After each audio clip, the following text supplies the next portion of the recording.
Nagsimula ng maghanda para sa bagyo ang iba't ibang ahensya ng gobyerno bago pa man pumasok sa Philippine Area of Responsibility ang bagyong Glenda kahapon. Ayon sa NDRRMC, pinaigting nila ang kanilang paghahanda dahil nauna nang nagbabala ang pag-asa sa posibleng pag-iba ng lakas, direksyon at dami ng ulang dala ng bagyo.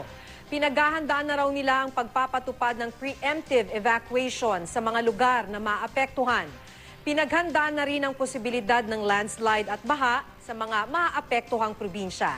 Inilatag na rin ang mga hakbang at sistema sakaling kailanganing magsagawa ng rescue operations.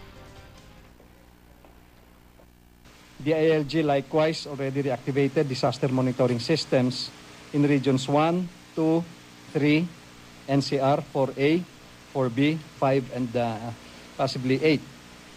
And the local chief executives were also in these areas were also directed to convene the respective LDRRM councils and offices. So this is the previous typhoon similar to Glinda, si Milenio. Marami ding damages na nangyari. Tomorrow at 8 a.m. it is now over Catanduanes, approaching Quezon area.